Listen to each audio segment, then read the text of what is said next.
Salut à tous, Arnaud pour Geek & Vaps. Donc aujourd'hui, review du Fogger Big de chez Yilong.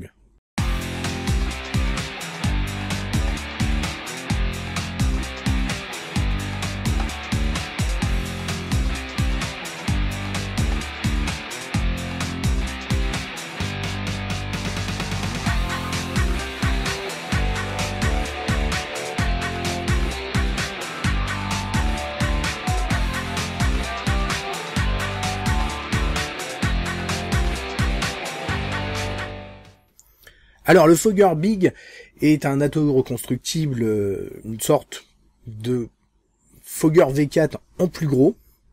Il reprend le même système d'atomisation, il reprend donc le système d'atomisation aussi qu'on va retrouver sur l'Aqua. Il est gros. Fogger V4, Fogger Big. Oh my god. Il fait 28 mm et quelques bananes de diamètre pour 51,5 de haut et une capacité de 8 ml. Donc autant dire un truc vraiment énorme. Comme ma... Eh, tu m'as bipé là, espèce de... Non mais t'es pas... Merci à Nicolas de Wonderful Vap de m'avoir passé le matériel. Donc tout de suite, on va regarder un peu en détail tout ça, faire un petit montage et puis un peu voir ce que ça donne. Donc voici la boîte où on va trouver le Fogger Big. Donc boîte en carton rigide avec un petit système donc d'ouverture, un petit truc aimanté. On va y retrouver donc un tournevis un peu à la Kayfun, donc tournevis d'un côté cruciforme, de l'autre côté plat, pour nous permettre de réaliser nos montages et autres. Même si le plat, je crois qu'il sert pas à grand chose sur celui-là. Un petit sachet avec différents joints de remplacement, de la fibre, de quoi faire un petit montage, etc. Donc truc sympa. Un drip tip. Alors le drip tip qui est juste immense, à l'image de notre Atto. Un truc vraiment dans la démesure. On va aimer, on va pas aimer. Et voici notre Fogger Big. Donc il pèse son poids, il est dans les 130 grammes. Donc c'est un truc franchement balèze. Vous voyez, une fois le drip tip en place, ça fait un truc qui fait plus de 10 cm en tout. C'est un truc assez hallucinant. Donc là on va voir un peu plus près, donc à côté d'un Fogger V4. Alors on voit, au niveau hauteur, on est à peu près pareil. Au niveau diamètre, bien sûr, rien à voir. D'un côté on a un 22 mm, de l'autre un 28 et quelques petites bananes. On garde à peu près la même hauteur, c'est pour ça qu'on a une quantité de liquide assez énorme avec 8 ml. C'est un truc de fou. Par contre, vous voyez, petit problème, alors on l'avait aussi, mais il est plus grand là. Le drip tip bouge. Donc il tient pas des masses.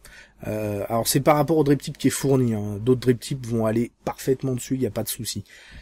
On a une bague de réglage d'airflow. On verra plus tard, bon cette bague...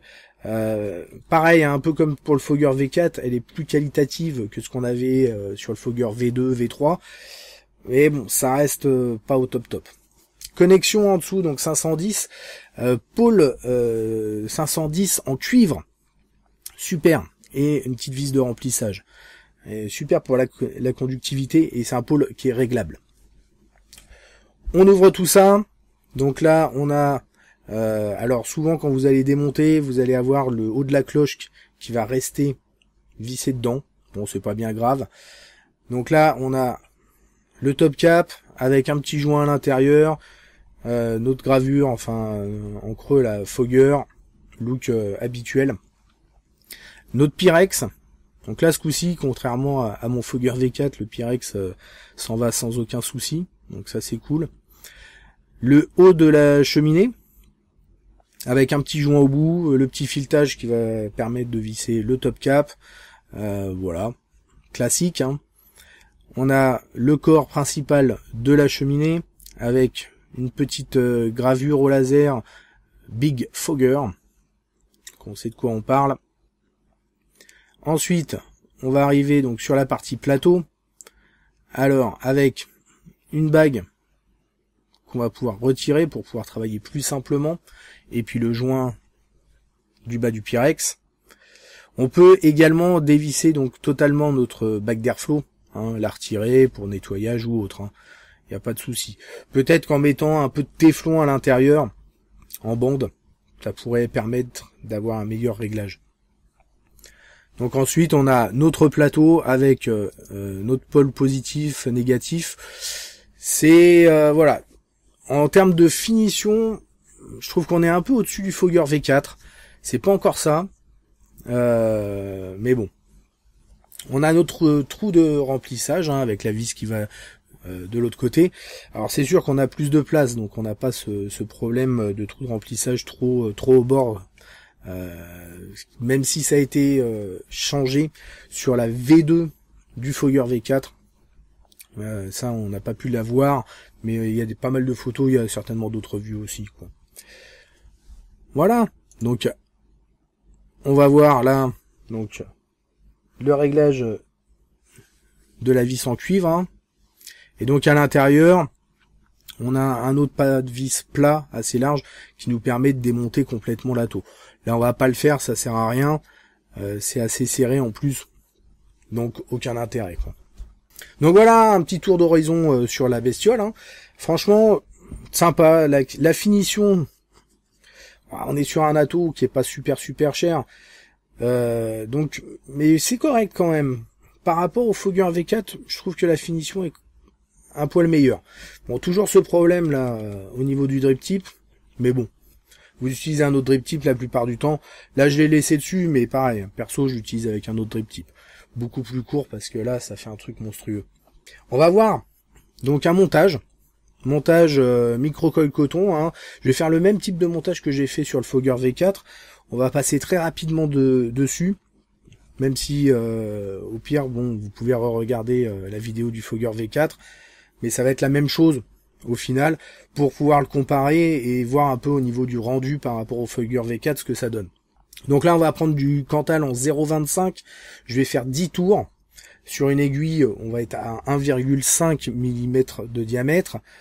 On vient placer donc nos deux micro-coils donc assez facilement. Tout comme le Fogger V4, il y a de la place, il y a même largement de la place ici. Aucun souci là-dessus.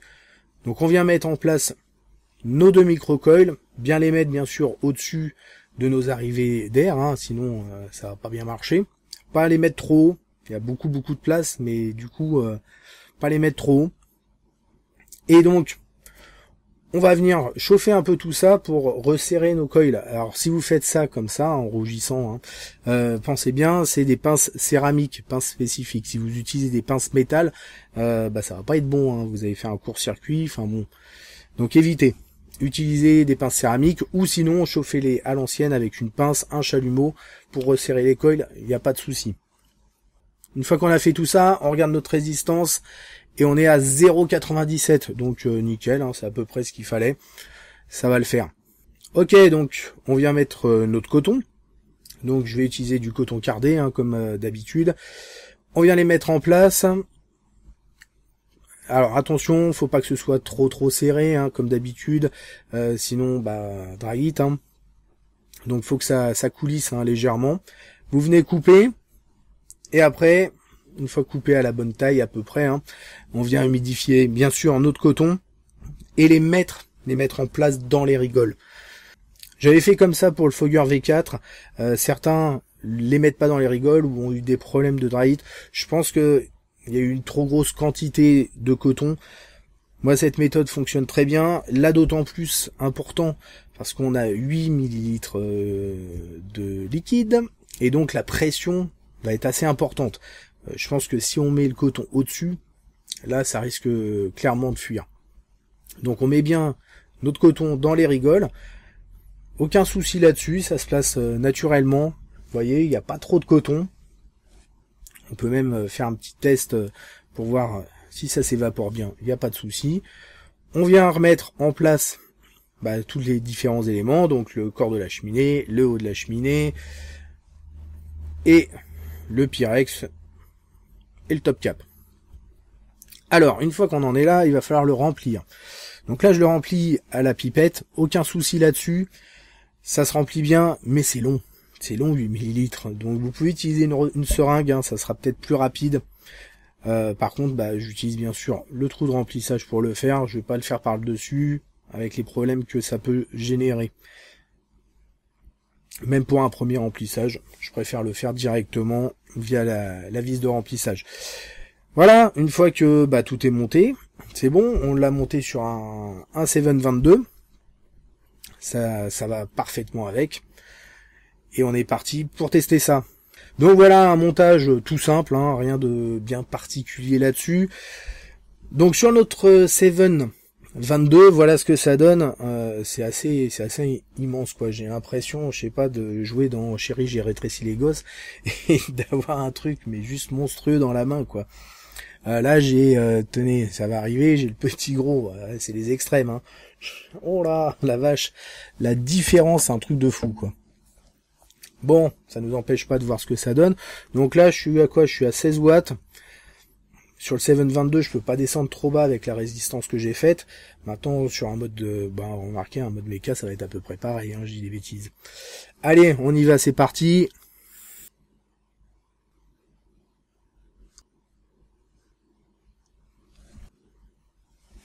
Je ne vois plus rien. Voilà, ça marche vraiment super bien. On peut chain vap, ça enchaîne, j'ai pas de dry hit, j'ai pas eu de glouglou, rien, aucun problème.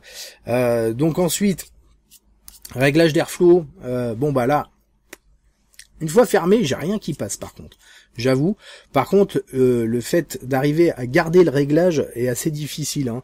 La bague est assez lâche, donc mais on arrive à avoir à peu près un petit réglage. Je suis un peu plus serré. Bah je le laisse ouvert, hein. Je le laisse ouvert à fond, c'est plus efficace. Et puis de toute manière, voilà, ça envoie. On va mettre un autre drip tip d'ailleurs, parce que celui-ci est vraiment immense.